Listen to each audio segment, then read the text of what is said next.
नाम को प्रत्येक सांस में लेने की बात कही गई कि प्रत्येक सांस में हमें परमात्मा का नाम लेना चाहिए। आप कल्पना करिए, किसी के यहाँ किसी शिशु का जन्म हो तो पता है क्या कहते हैं? राम आए हैं। कहीं कोई गंदगी देख ले तो लोग क्या कहते हैं? राम राम राम राम। कहीं कोई किसी को चोट लगी हो, कोई तड़प में हो, कोई पीड़ा से ग्रसित हो तो लोग कहते हैं राम राम राम राम। कितना अनर्थ हो गया इनके साथ। और किसी के यहाँ खुशी का माहौल हो, राम राम क्या कहना, कितना सब बढ़िया चल रहा है।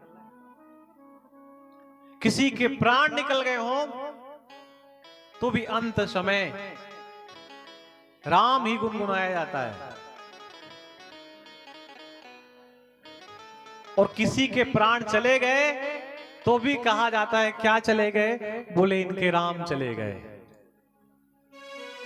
ऐसा लगता है कि राम राम राम राम कहने से सभी समस्याओं का समाधान मिल जाता है। इसलिए परमात्मा का नाम बहुत आवश्यक है। और कभी भी आपको अगर ये एहसास करना हो, परमात्मा की कृपा के बारे में एहसास करना हो ना, तो कोई काम करिए और उस कार्य को परमात्मा के जिम्मे सौंप दीजिए, फिर देखिए परिणाम क्या होता है। दो स्थितियां हैं संसार में, आप सब लोग समझिएगा। जब हम लोग घर बनाते हैं तो क्या कहते हैं? किसका घर बन रहा है? बोले हमारा घर बन रहा है। बोले उनका बन रहा है। बोले ठाकुर साहब का बन रहा है घर। और जब ठाकुर साहब का पूरा घर बन के तैयार हो जाता है तो उस घर में वो साहब क्या करते हैं? छोटा सा भगवान का मंदिर बना देते हैं। कहां पे? जहां पे जगह एक्स्ट्रा होती है, बची होती है। कई बार तो भगवान सीढ़ियों के नीचे सांस ले रहे होते हैं। ऊपर से सीढ़ियां, नीचे से भगवान सांस ले रहे हैं वहां पे। कई बार तो जगह नहीं मिली तो किसी अलमारी में सेट कर दिया भगवान।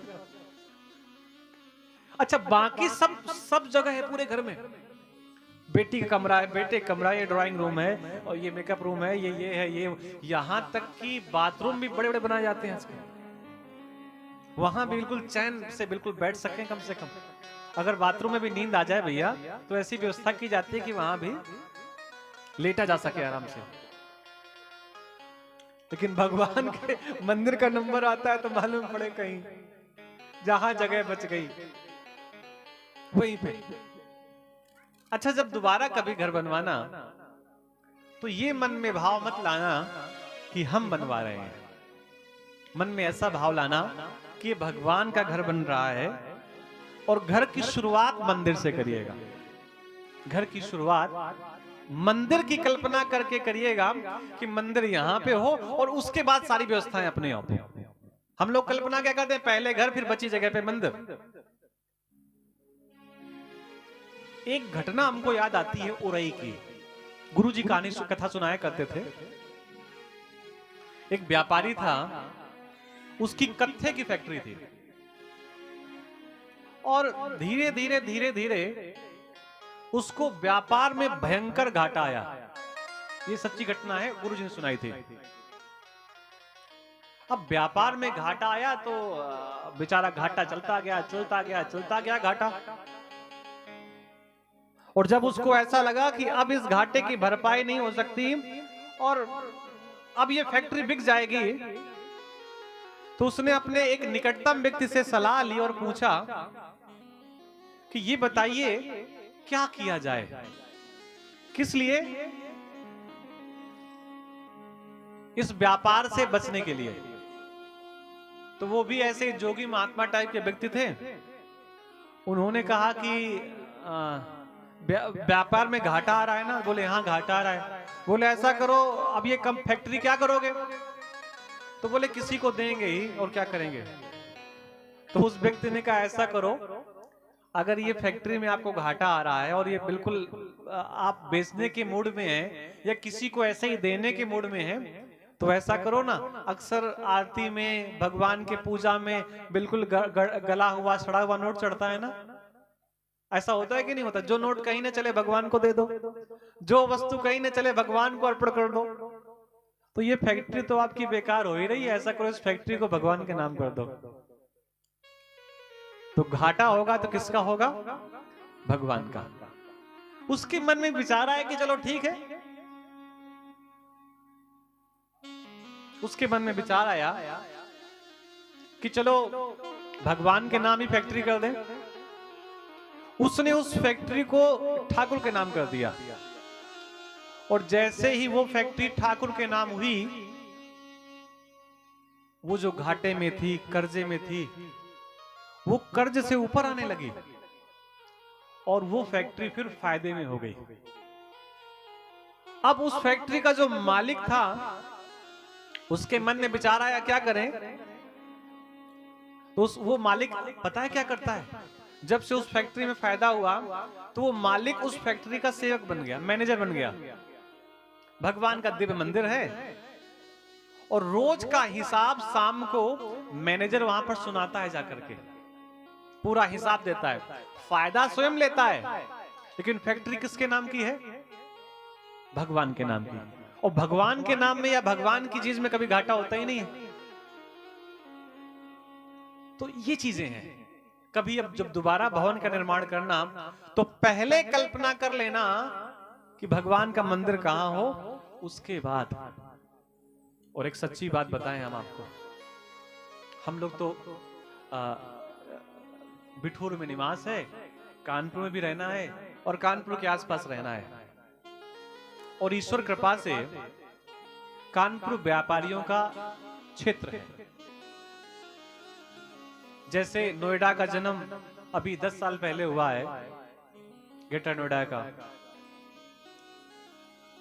लेकिन व्यापार के क्षेत्र में कानपुर का जन्म तब से है जब से इतिहास के पन्नों में कुछ भी सूची तैयार की गई है।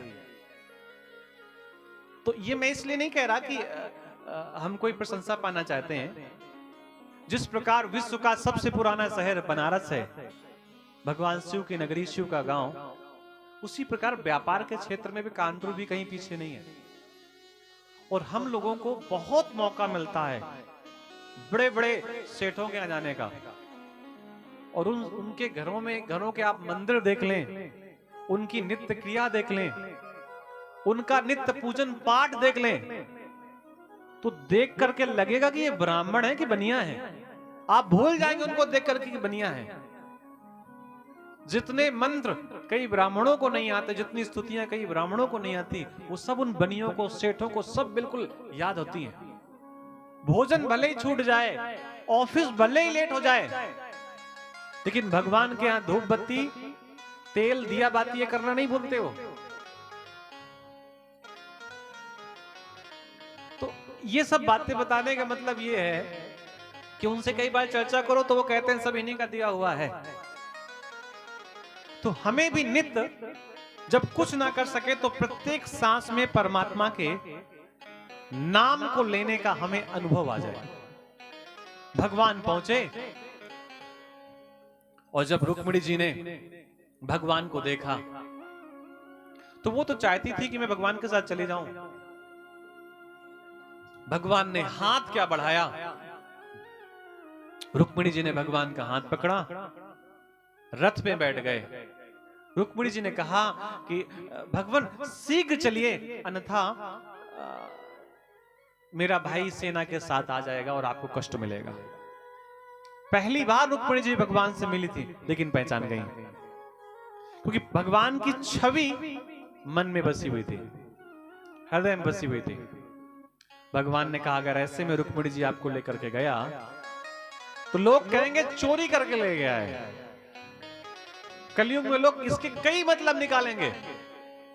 इसलिए भगवान ने अपना पांचजन नामक शंख में हवा फूंकी, शंख बजा, और जब भगवान ने पांचजन नामक शंख बजाया और उस शंख की गूंज जब पहुंची,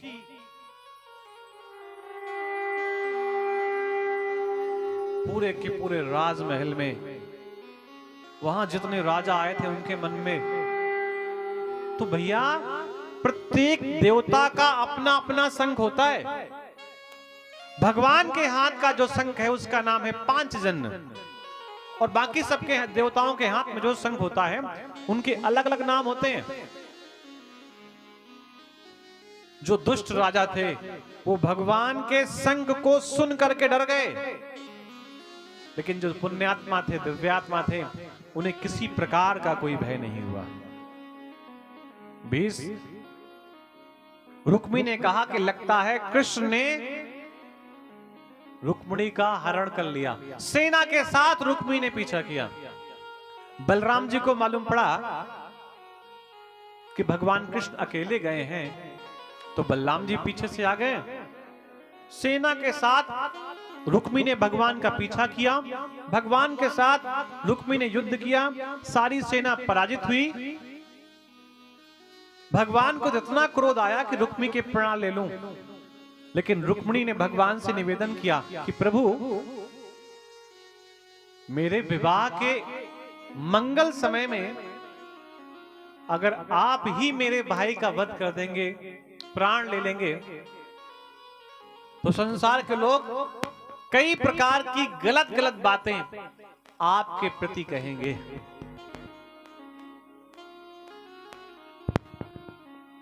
इसलिए इसको छोड़ दें और इसके प्राण न लें। ये रुक्मिणी जी ने भगवान से निवेदन किया। बाल काट दिए, चोटी काट दी, अपमान कर दिया रुक्मी का और वापस भेज दिया। इधर तो बलराम जी भी आ गए थे, फिर युद्ध हुआ और सारे जितने सैनिक थे वो हार गए। भगवान रुक्मिणी जी को लेकर के अपने घर गए और पूरे विध विधान के साथ वैदिक सनातन संस्कृति के अनुसार सारी तैयारियां हुई। जब रुक्मिणी जी वहां पहुंची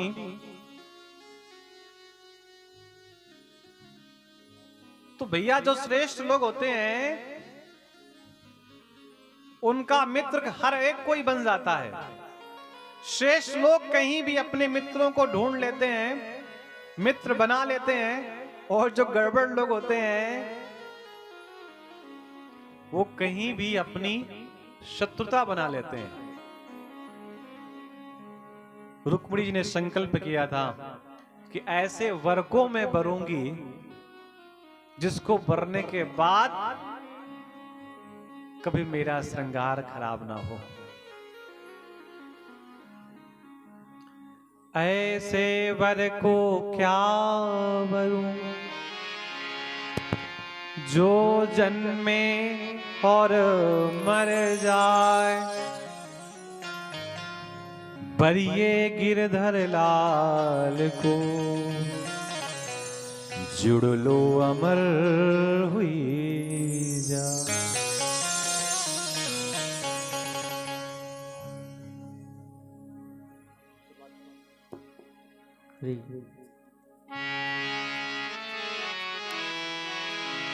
आओ मेरी सखियों मुझे ऐसा सजा दो, ऐसा सजा दो, मुझे मेहंदी लगा दो, अरे मुझे श्याम सुंदर की दुल्हन बना दो, मुझे श्याम सुंदर की दुल्हन बना दो। आओ मेरी सखियों मुझे मेहंदी लगा दो, मेहंदी लगा दो, मुझे सुंदर सजा दो, मुझे श्याम सुंदर की दुल्हन बना दो, मुझे श्याम सुंदर की दुल्हन बना दो।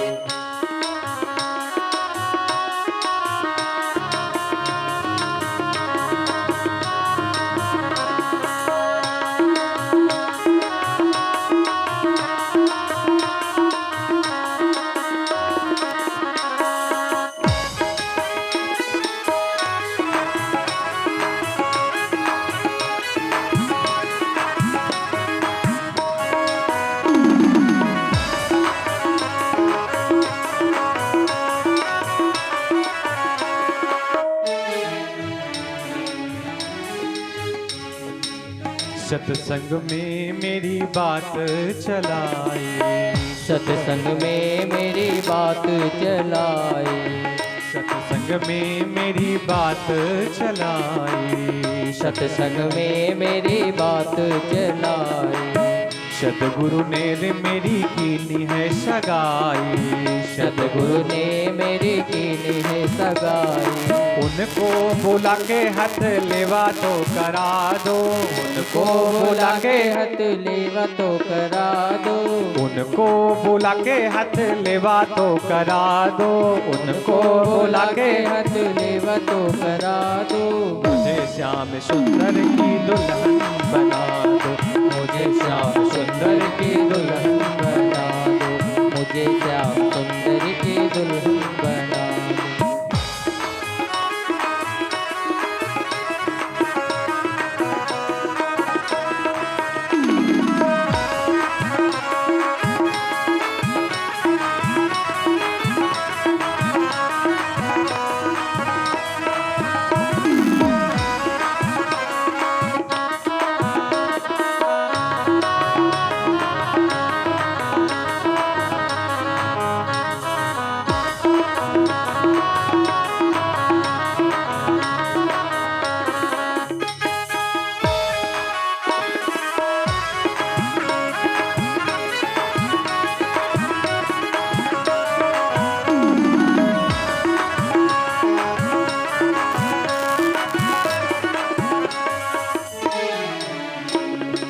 ऐसी पहनु चूड़ी जो कबहू न टूटे, ऐसी पहनु चूड़ी जो कबहू न टूटे, ऐसी पहनु चूड़ी जो कबहू न टूटे, ऐसी पहनु चूड़ी जो कबहू न टूटे, ऐसी पहनु चूड़ी जो कबहू न टूटे, ऐसी पहनु चूड़ी जो कबहू न टूटे, ऐसी रचू मेहंदी जो कबहू न छूटे, ऐसी रचो मेहंदी न कबहू जो छूटे। अचल सुहाग की बिंदिया लगा दो, अचल सुहाग की बिंदिया लगा दो, मुझे श्याम सुंदर की दुल्हन बना दो, मुझे श्याम सुंदर की दुल्हन बना दो। आओ मेरी सखियों मुझे मेहंदी लगा दो, आओ मेरी सखियों मुझे मेहंदी लगा दो, मेहंदी लगा दो मुझे सुंदर सजा दो, मेहंदी लगा दो मुझे